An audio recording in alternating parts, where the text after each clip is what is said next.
I want to start by thanking the extraordinary professionals here at Bellevue who do amazing work for the city, everyone in health and hospitals all over the city for everything that they do.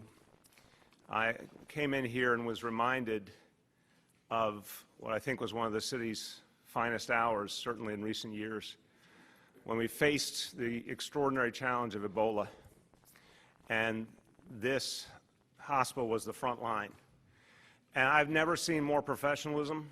I've never seen more resolve and a sense of everyone looking out for each other and looking out for all the people in New York City. It was an extraordinarily difficult moment, but everyone at Bellevue handled it as well as I think any human beings possibly could. So when I come in these doors, I feel that I'm on hallowed ground.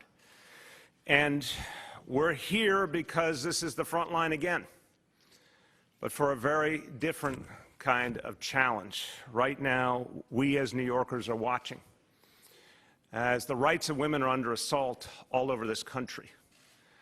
And this does not conform to our values as New Yorkers, nor our values as Americans. We are seeing rights that were hard fought being taken away from women. The right to control their own bodies, the right to make their own decisions, literally being taken away before our very eyes in state after state in this country. There are women here and in every corner of this nation that fear their rights will be taken away and may never come back. And we do not accept that here in New York. I know a majority of Americans don't accept it. We're here today because the war against reproductive freedom has come to our hospitals. The forces out there that want to deny the rights of women are now using, I think, the most nefarious tools they possibly could. And unfortunately, the Trump administration is doing their bidding. Trump administration has decided that it is better to take away funding for health care rather than respect the rights of women. The Trump administration's rule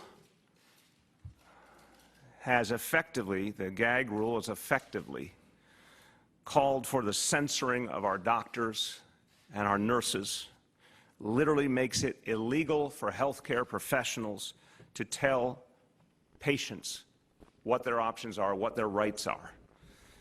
Literally would stop healthcare professionals from counseling a woman as to her right to a safe and legal abortion.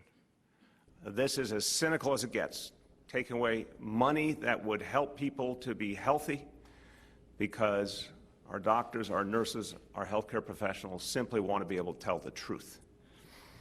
These professionals here, and I want to thank all of them for the extraordinary work they do, they took an oath to protect the health and the lives of people and to be honest with their patients. The oath they took requires them to tell their patients the whole truth, not to be censored by their government. And I know that these professionals believe that they have answered a higher calling. Nothing is more important to them than their relationship with their patients.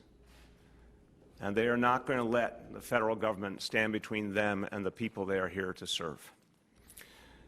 So New York City is stepping in as of today so that our healthcare professionals can keep that promise, can live up to that oath.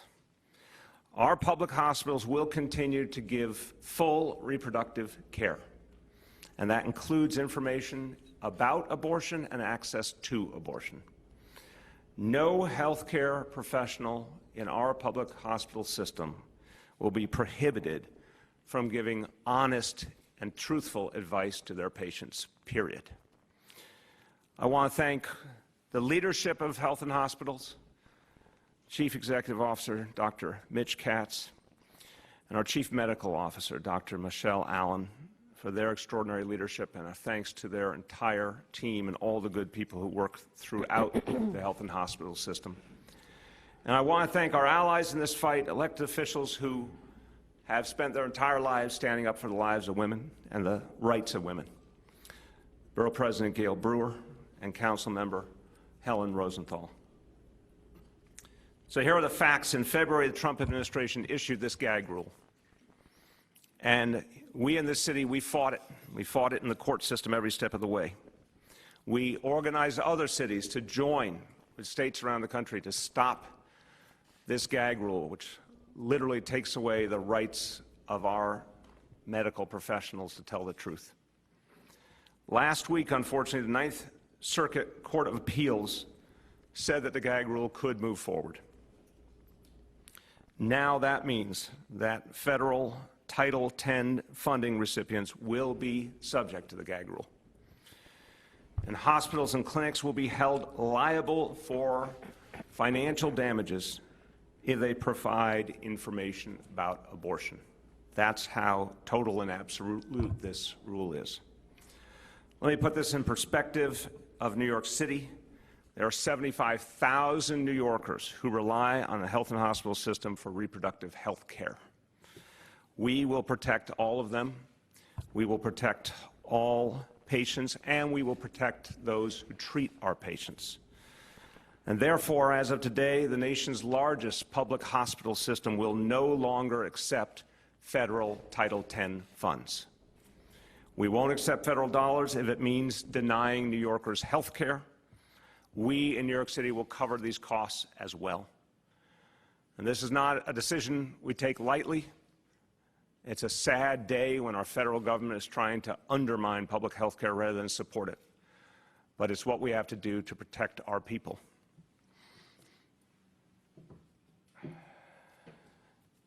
This directive I'm holding in my hand, this is a formal directive issued by Dr. Katz to all the professionals in our health and hospital system. And it's a very clear, powerful message. It says nothing will come between you and your patients.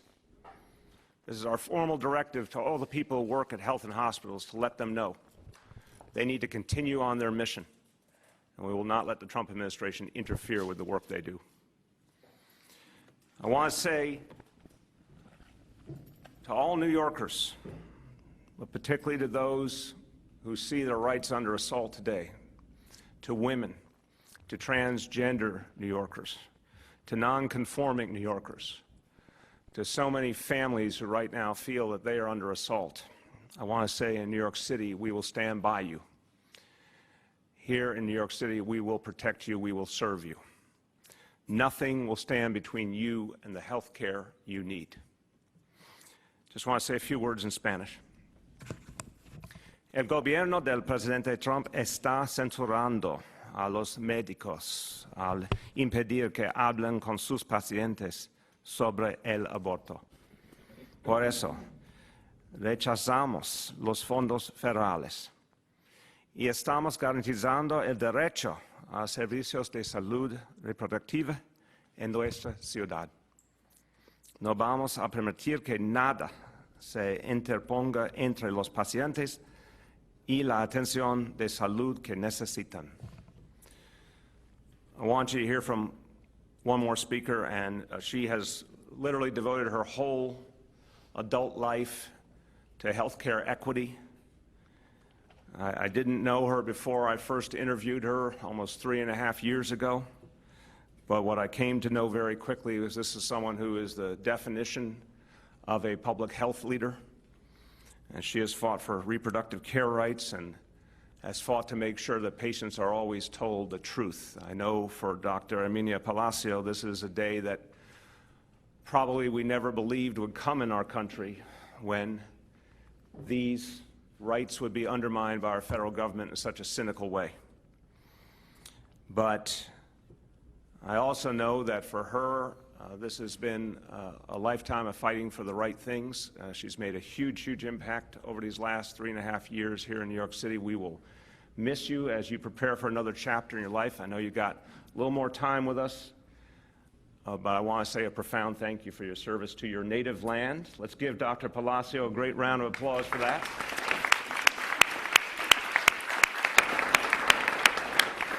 And I know you are going forward to continue the fight for reproductive rights of all women, and your timing couldn't be better because that fight has been enjoined at the highest level ever.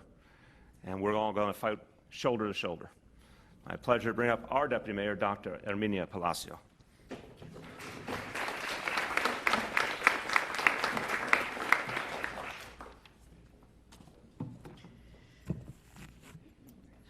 Thank you, Mr. Mayor.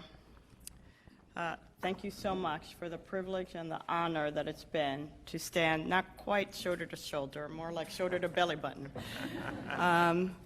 all of these years on such important work. It is my homeland, and the honor of a lifetime to come back to New York and to work in an administration that every day is fighting for New Yorkers. And this is just another example of the deeply meaningful experience that it has been to work alongside you and with my amazing colleagues in this work. For that, I'm deeply appreciative. I have had the pleasure of also knowing some other fearless leaders, and my colleagues are here today, Dr. Katz and Dr. Allen, in this work. And thank you, Madam Borough President and Councilwoman Rosenthal, for this, for your longstanding support, both during and for your welcoming me during my tenure here. As you heard the mayor say, in New York, we believe that all New Yorkers have a right to receive the care they need when they need it. Standing here against this gag rule is standing by our commitment to provide guaranteed health care, because we cannot guarantee care that we cannot even talk about.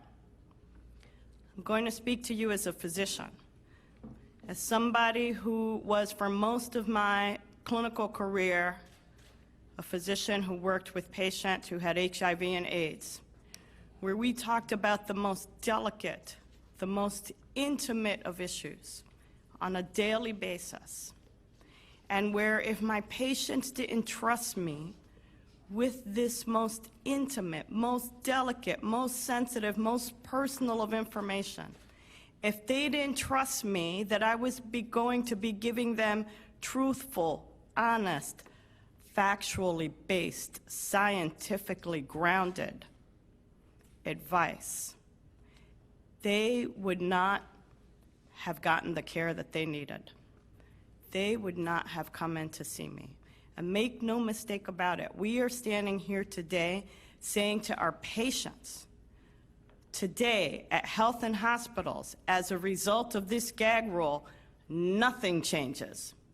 Your physicians, your nurses, your clinicians will be giving you honest, complete, accurate, factually based, scientifically grounded medical care advice about what you need, what reproductive health care services you need, the choice you have to decide when or if to have a child. To all of our patients, nothing changes. As Deputy Mayor, I am incredibly proud to stand here with this administration, fighting yet once again for the ability of all New Yorkers to get the care, the dignity, the truth that they deserve. Gracias.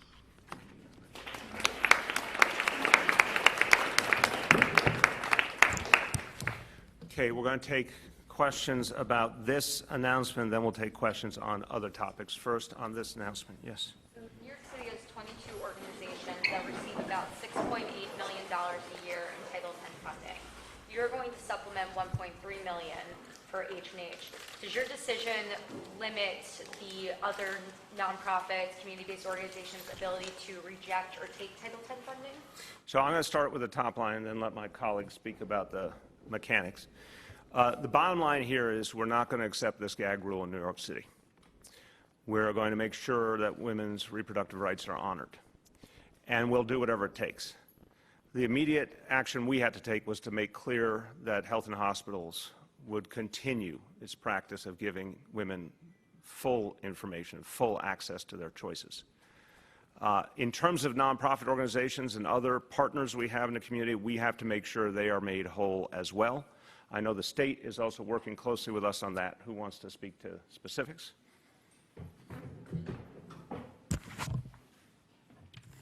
Sure. Really, with this statement, we're saying while this gag rule is in effect, we will not be seeking any reimbursement of the Title X services that we provide. We will be providing those services on our own pocket.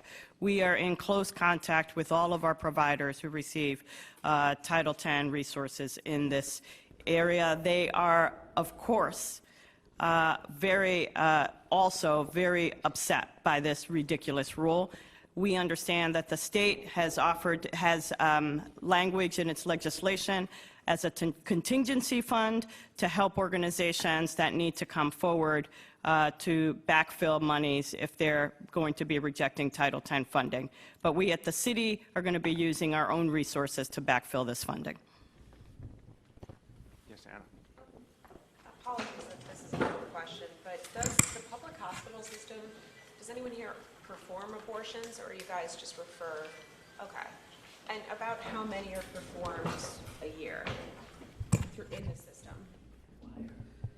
So we do provide abortion services. We provide medical abortions in the first trimester, and we actually go up to approximately 24 weeks. I am not prepared to tell you right now the exact number of terminations that we do provide. I would like to say, with the gag order, as a provider of women's health services and as a physician, the conversations that we have with our patients are very personal, they're private, and they're privileged. We need the freedom to give patients their choices and their options for reproductive health care, the same as would be expected of a patient with cancer. If you show up at a hospital in your doctor's office and you have cancer and you want to know what the treatment options are, the obligation of the oncologist is to tell you, the patient, all of your options, and you make an informed decision. The same thing happens with women's health care, no matter what the situation is. If you're a postmenopausal woman having postmenopausal bleeding, if you're an adolescent having your first period, if you're menstruating with dysfunctional uterine bleeding, if you're pregnant and have complications, the expectation from your OBGYN provider is that provider will be very honest with you with the assessment, the management plans, and the potential treatments. What's your name? My name is Dr. Michelle Allen. Spell Michelle for them. I think it would help. Say that again? Spell Michelle. Oh, Michelle is M-A-C-H-E-L-L-E. Allen is A-L-L-E-N. Thank you. Chief Medical Officer, and let me just add one point on that. Look, there's no city that turns down federal funding lightly. This is a moral decision from our point of view. It's wrong that the federal government is trying to undermine the health care of women, and they're trying to tell these medical professionals how to do their job and interfere with the relationship with patients. So, to the best of our knowledge, this might be the first time in New York City that the city government is explicitly turning down federal funding because it's coming with such dangerous strings attached. Marcia. Mr. Mayor, you said that there were about 75,000 women who come to the city's 11 health and hospitals. There's hospitals and, of course, many clinics as well. So how does that break down in terms of what kinds of services they seek? I mean, are some here for birth control or with, you know? So the major reason women access us for women's health care is for preventive health care, for screening for cancer, for screening for sexually transmitted infections, for pregnancy tests, and for contraception. Those are the major reasons. And is there a sense that a lot of people would be affected if you were not able to talk to them about their treatment options if they became pregnant? A significant number of women would be impacted. Advice that you feel is necessary to give them? Can you repeat that question again? What would it mean to them if you were not able to give them the kind of advice you feel is important?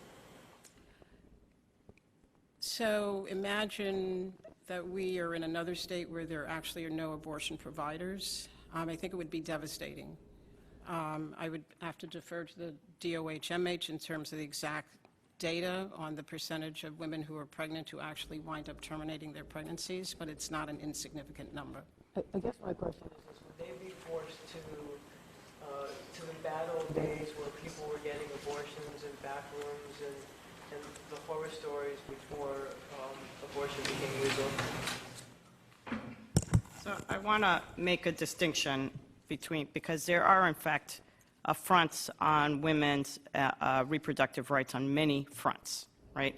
This particular issue is around the gag issue, not about the availability of abortion per se. But they are related, right? If you can't give women honest advice at a period where there's stress and decisions to be made, if a decision can't be made jointly with your doctor, because that is a person who's helping you come to these important decisions, then you may not know where to get an abortion, if that's what you need. You may not know what the risks are of an abortion because your physician hasn't been able to tell you about the risks of the abortion. You may not feel safe going into an abortion because if your doctor can't talk to you about it, how are you going to feel safe asking for it anyplace else? So in terms of the numbers, I would submit that even one person who has a killing effect and is afraid to have these conversations, that's too many. Women are under assault from every direction here.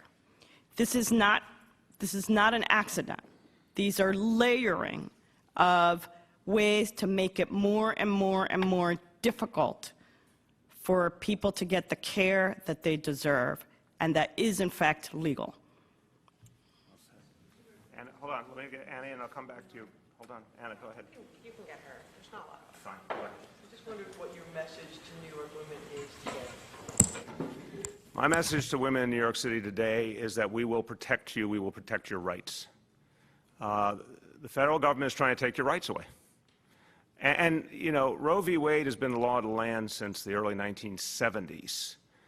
And now we see this right-wing movement that's trying to reach into every corner of America and deny women their rights. We're not going to let it happen here, and we're going to join the fight all over the country to stop it.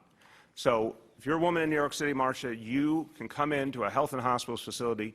You're going to be treated exactly the same way today as you would have been yesterday, regardless of what the federal government has done. Yes?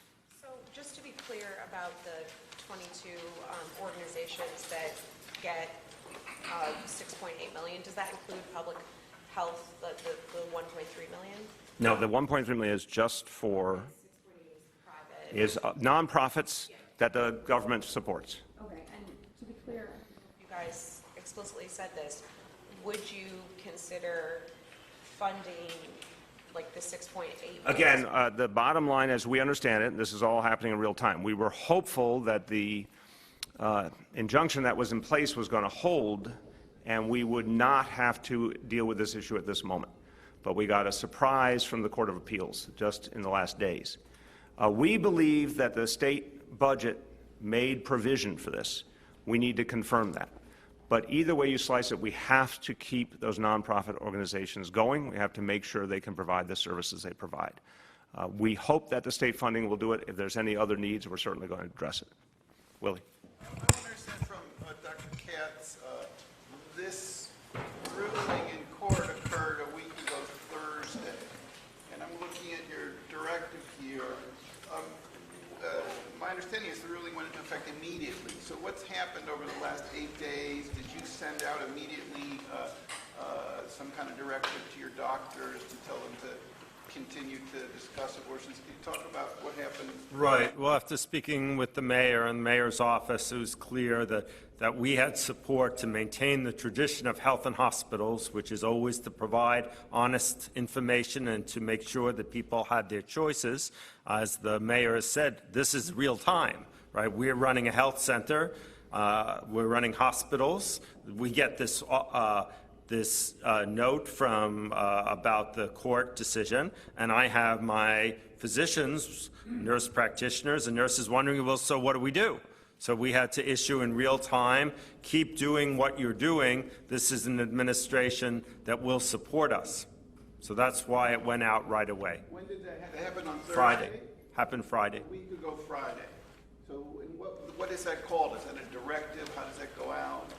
As the Chief Executive Officer of Health and Hospitals, I have the right to direct people, and in this case, the only responses I've gotten from from my physician, staff, and nurses is incredible support and happiness to be working at an organization like Health and Hospitals that continues to make sure that women have their choices. So I have a question for the mayor then. I'm interested in the timing here because this happened a week ago. His directive went out a week ago. And today we're presented with what you're calling a directive dated today. And I just have a question about the Willie, timing. let me clarify. Sure. So you're back today from a campaign trip, presumably departing soon on another campaign trip. What makes this not a campaign event instead of a press conference? Not questioning the validity of the topic, but why are we waiting a week to talk about this? This is a statement to the people of New York City. And I guarantee you, because we're having this gathering, the people in New York City will hear that their rights are being protected. The internal document is one thing. It's very important. It's part of my responsibility as mayor to communicate to people things that matter to them, and that's what I'm doing. It is, again, I am doing it now because this is my opportunity to tell people what's happening. Anybody else? On this topic, last call. Yes? You can absolutely assure us that in an alternate reality where you weren't running for president, we would all be sitting here right now in this. I've had press conferences I'm sorry, my friend. I've had press conferences on topics of every sort long before I was running for president, where I had to inform people of what was happening. It's a nice try, but it just doesn't hold water. Doesn't hold water. Go ahead. For any of the clinical administrators up there, if you had to comply with this gag order, what would be the ramifications and the repercussions for people in their reproductive health care? Can you give like a tangible example of what happens when women don't know what their options are?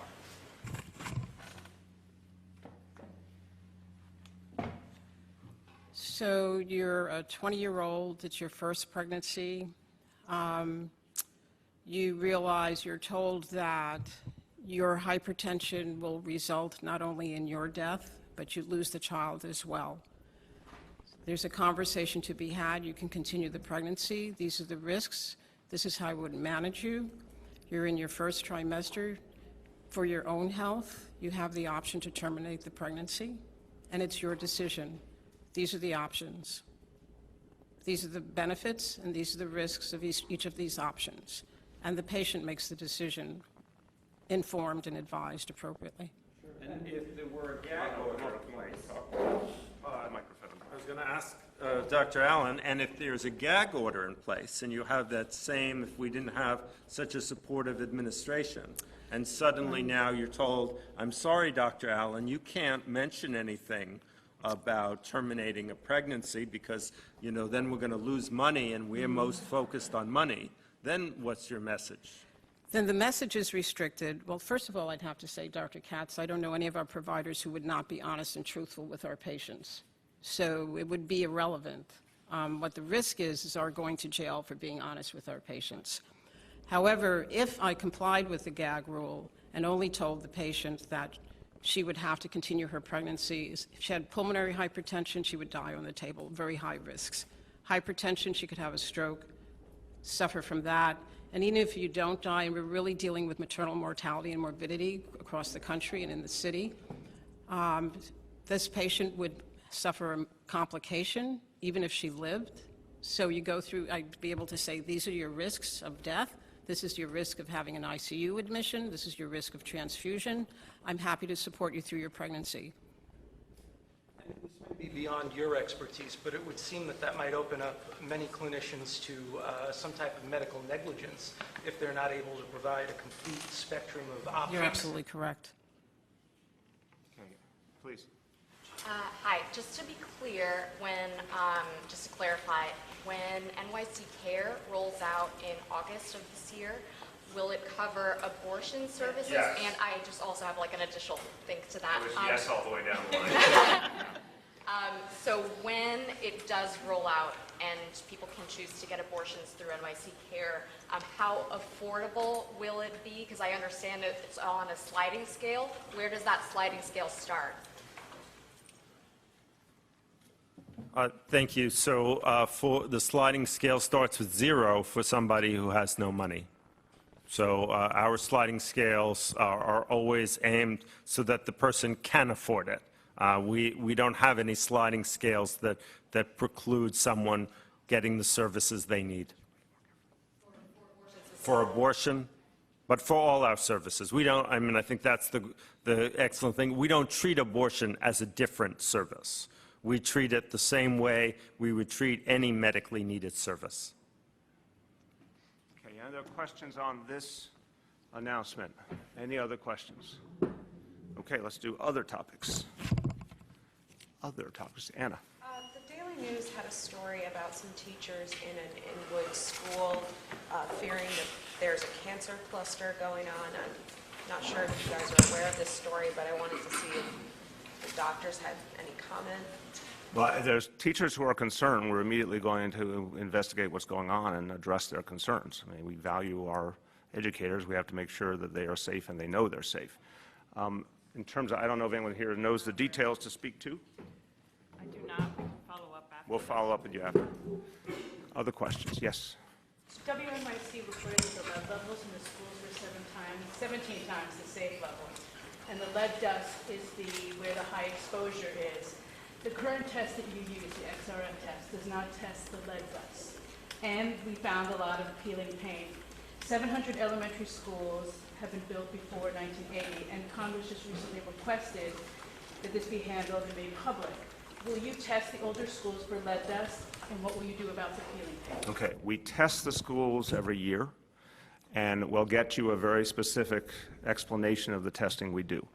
In terms, and to date, we have not seen the problems that WNYC is seeing. If we find any of them, of course, we're going to address them immediately. That's why we test every single year. Second, as I said on the radio the other day, we need to know the specific schools where you found problems. We want sources protected. We understand why that's so important. Through whatever indirect means someone can provide us the information of where you're seeing a focal point problem, we want to address that immediately. Our custodians now at the end of the school year are going through every school looking for any particular issues. Again, annual testing, and we have not found, and obviously we have healthcare experts here, we have not found evidence of the concerns that are being raised, but we take it seriously. We'll continue to look at it and do everything we can. Older schools? Again, we test them regularly, and I want to get you the full, again, I'm not sure I agree with your interpretation, so I'm going to get to the actual regimen we use so we can all be speaking the same language. Yes?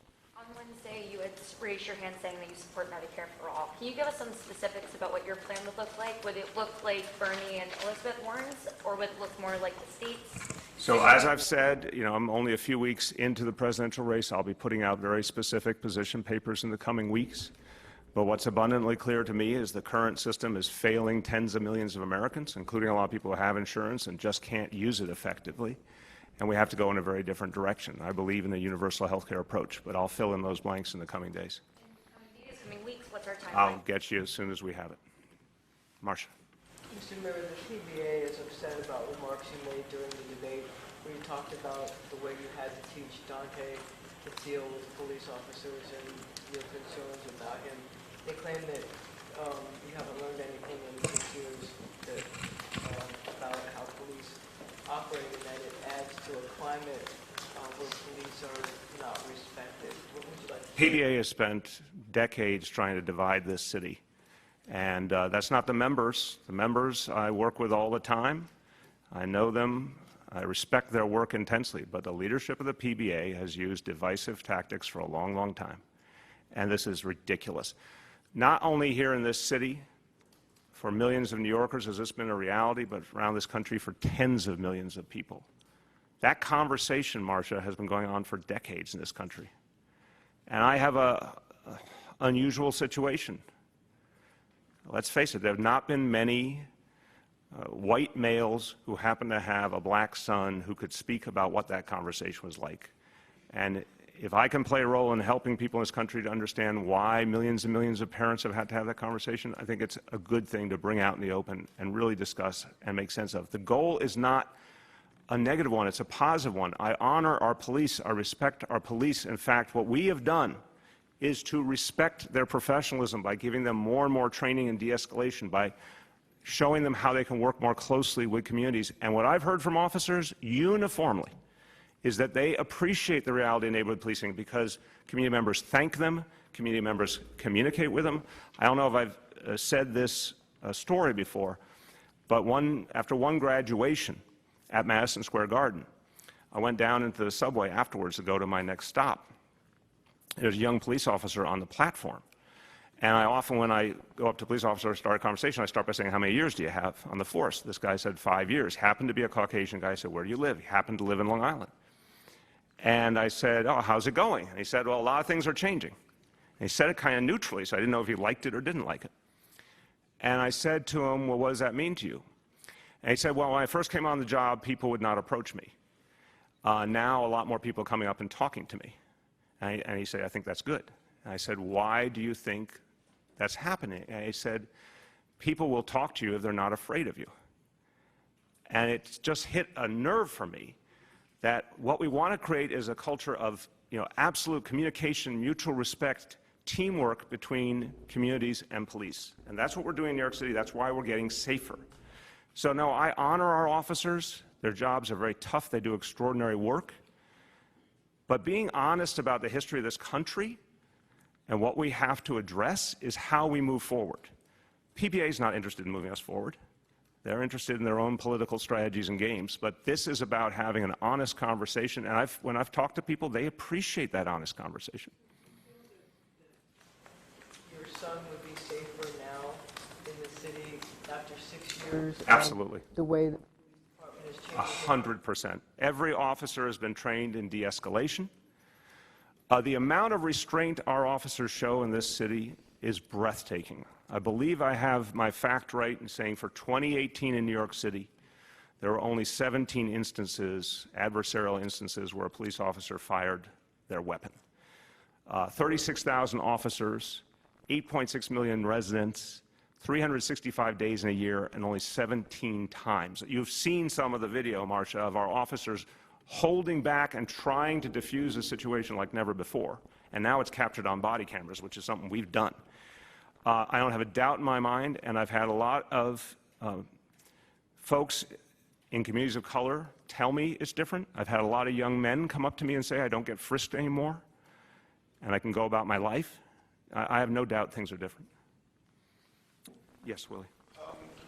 Let's talk about Che Guevara. What does he mean to you? Do you think that he's an admirable figure? What have you read about him and his life in Israel? I don't pretend to be an expert at all. I only would say this: in the beginning, when he and others overthrew a dictatorship, I think a lot of people in the world thought that something was changing. And then, unfortunately, within a few years, there was a new dictatorship. So the Cuban Revolution went astray. Getting rid of Batista was unquestionably a good thing, but turning into another dictatorship was not. And I think, unfortunately, we've seen that more than once in history. There's a lot of romanticism on the left around him and the Cuban Revolution. Did you ever find yourself caught up in that? Can you talk about that? Not the romanticism, but look, again, like a lot of figures in history, you look at them and you see a life trajectory. The beginning, someone who was willing to risk his life to end a dictatorship, who wouldn't say that was something positive, but that's not where it stayed. We'll never know because he died very young, but clearly, look, there's a huge historical tragedy that in the beginning of the 1960s, Cuba could have made peace with the United States and the United States could have made peace with Cuba. And I think Cuba could have emerged as a democratic society with its own values, but still democratic. And I think everyone missed that opportunity. Yes?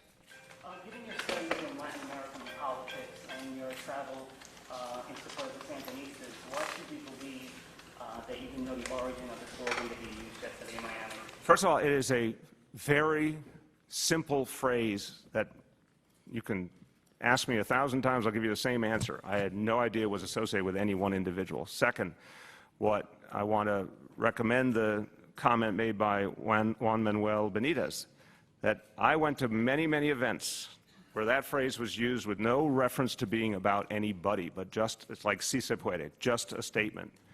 Keep fighting till you win. And it's just the reality. I had no idea it was associated with someone. If I had known it was associated, I wouldn't have used it, period. Okay, go ahead, Anna. So you apologized. I did apologize, yeah. I'm just curious, When was the last time you apologized to New Yorkers for something your Plenty of district? times I have said things I wish I'd done better. I've spoken about the issue of homelessness many times. And, you know, I'll apologize when I think something's wrong. And I do think if you're a leader and you think you've made a mistake, you have to say it. Yes. You got a lot of blowback over using that phrase. It's a phrase that you hear here in New York City, and it doesn't have the same kind of resonance. You have phrases that you use often, like brothers and sisters, which come out of union circles. Do you think you live in a lefty bubble in New York City, and when you leave it, there's pitfalls for you? No, first of all, I am who I am, and I'm going to keep being who I am. I say brothers and sisters, you're right. It comes out of the union world. It comes out of the church. It comes out of a lot of places. And it's just part of who I am. And I say it, you know, I'm in the middle of rural Iowa. I say it. It's just who I am. Again, I want to make the parallel, and I'm only going to tell you guys the truth, and you'll interpret however you want to interpret, but I'm going to tell you the truth. If you told me si se puede was originally said by someone in history, I would never have known that either. I have no idea who originated that idea. I would just put that in the same category. I thought it was just a general statement.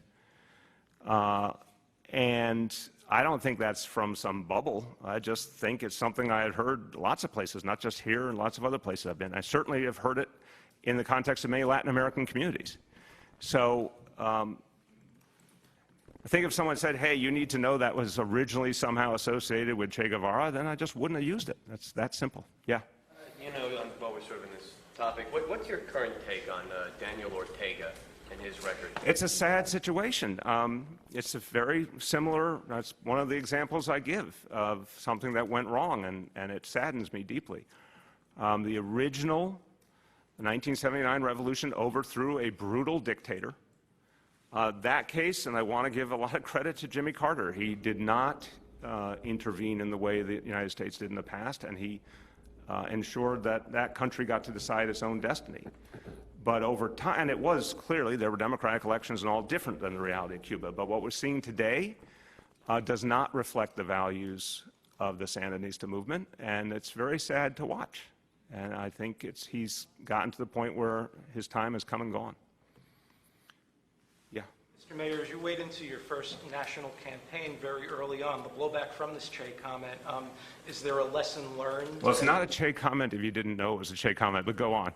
Sure. Is there a lesson learned so far about the national spotlight as opposed to the local spotlight? No, again, I find this really aberrant, this particular thing. Now, to be able, if you make a mistake, knowing or unknowing, step forward and say it. I'll give the recent example. I still, to this hour, don't understand why Vice President Biden hasn't just stepped forward and said, you know, I realize what I said about James Eastland has really pained a lot of people, and I shouldn't have done it. I do think as a leader, if you make a mistake, even if you didn't mean it, but you realize it's caused pain, you've got to own up to it. Or if you believe that what you said was absolutely right, you then defend it. Great. But to know it's a problem and be unwilling to apologize is strange to me. But in terms of the bigger picture, no, I think we're in the age of authenticity. I think what people want is that you say exactly what you feel. And certainly at the debate stage, I was trying to be as blunt as I could be. I am sure there's plenty of people who heard some of the things and say, I disagree with that, but they didn't wonder who I was and what I believed in. What steps are you taking to respond to Congress's request concerning the lead in the schools? Yeah, I just answered that. We are going, again, we don't necessarily agree with your interpretation, but we're going to test everything. Congress gave you a request, and I just want to know what steps you're taking. We're going to in answer the response. request respectfully. We're going to answer the request How are for you sure. going to answer the request? With a letter. So What will be in the letter? Okay, I can't tell you that because we haven't composed it yet. It's an honest issue. I know, I totally want to say this from the heart. I know that what WNYC did was sincere. I know, from my understanding at least, it was not done with certified technicians. I think that's an issue. I think what we need to do is make sure that everyone understands exactly how we're doing our testing and everything that's covered. That's our obligation to get that out there clearly. Absolutely will respect the request coming from members of Congress. It's not the entire United States Congress, but from members of Congress.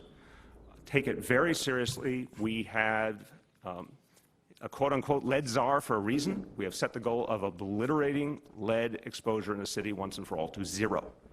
So of course we take it seriously. And all I ask in return, very politely, is somehow, through whatever channel you like, help us know what schools you are looking at, because that's where we need to go first. Yes? I wonder how you feel about the debate, how you did, and how will you change for the next debate? Will you employ the same tactics in the next debate? Well, I'll employ the same beliefs and personality, because that's who I am. Every debate's going to be different. We don't know in each debate who our lineup is. And we don't know how many people are in debate, and we don't know what the ground rules are. They're going to be changing things all the time. I think there was a certain amount of critique of the first one, that there needed to be a little more balance. So, you know, each time you prepare, and I've done a lot of debates, I think you've been at a number of them. Each time you prepare differelly, but it starts with you got to be who you are. Oh yeah, look, 5.5 minutes, that was my total elapsed time. 5.5 minutes is not a lot of time. Huh? Look, it is what it is. I think they can work on creating more balance going forward, but 5.5 minutes is not a lot of time. On the other hand, between the TV and the online viewership, 24 million people is a lot of people. So I'm counting my blessings. If I got to speak directly to the American people for 5.5 minutes and gave it all I got, I think that counts for something. I've gotten a lot of very positive feedback. I think what's really important is that Americans, and particularly Democrats, want to see passion. They want to see true belief. They want to see authenticity. I think I was able to give them that. Anna? Another cyclist was killed this morning. It's the second this week, and I believe either the 13th or 14th, depending on who you ask. So far this year, a lot of cyclists are really upset at how your administration is handling this. They've done a lot of demonstrations, gathering at where the woman earlier this week was killed. What do you have to say to them? My heart goes out, first of all, to the families. This is an unacceptable situation. For 5 years and more, we have been implementing Vision Zero. And the idea was to end this once and for all. I took on a very aggressive vision. I didn't say we're going to try and make things a little better. I said Vision Zero. And for 5 years in a row, we have driven down fatalities. This situation here, to me, is unacceptable. We have to figure out how to address it. We're going to throw everything we got at. I still believe the building blocks are the same. More bike lanes, more street redesigns, more NYPD enforcement, and another thing which is going to make a huge difference, which is the speed cameras in the school zones. And we finally have the ability to do those on a really big level. We're going to be doing a lot more. It is a painful reality. It has to end. But there's no question in my mind that Vision Zero has gotten stronger every year. It's going to get a lot stronger before we're done. Well, Isn't all this an example of the difficulties of doing two things at once? You're a part-time candidate who perhaps wasn't briefed from the local sensibilities and misspoke in Miami. Now you're here today at a news conference with consulting doctors working for the city behind you and other officials answering campaign questions. It's very hard to see where the line should be drawn and how you can do both those. I got no problem seeing the line. I disagree with your thesis. The fact is, and I go back to that question that was asked some months ago, are you too busy and do you have too much responsibility to run for president? I think it's exactly someone who has a lot of responsibility, has an important job, is a chief executive who should be running for president. And I think the demands on this nation right now are such that it would be much better to have a proven chief executive as president. We've tried having an unproven chief executive, and it hasn't worked out so well. So, no. That is, you know, I would really love going forward is if someone wants to say, hey, did you misunderstand the local sensibility? I would say, no. Of course I know about the history of Florida and the Cuban community there. Just didn't know the phrase was associated with Che Guevara. Wouldn't have used it if I knew that. But there's no amount of briefing that could say, oh, by the way, if you're thinking of using this phrase, please don't, because it's, how is someone supposed to read my mind to know that that's just a phrase that fit the moment, which I was telling these striking workers, keep fighting till you win. The striking workers cheered energetically when I said it. I just thought it was a phrase. So no, that's not about, oh, you should have had more briefing. It's just a misunderstanding. But the important thing, Willie, was once I was told, went and apologized, and it was straightforward. Now, I'm doing this job, this city's moving forward, and I'm running for president, I think what's important is, and I think it was on display on Wednesday night, you can choose a candidate who has good ideas but has not put them into action, or you can choose a candidate who has good ideas and has actually made them work for people. I think most voters want the latter. Last call. Yes? Do you support government health care of undocumented immigrants? Look, right now, what we're doing with NYC Care is we're saying, if you live in our community, we want you to have health care. I don't care who you are or where you come from. If you're sick, it's bad for everyone. So the vision is, if you're in America, if you're part of America, you need support. What form that takes could be a lot of different things. But here in New York City, NYC cares for everyone who lives here, all 8.6 million people. Again, I have to put out a health care plan. I'll address that in a health care plan.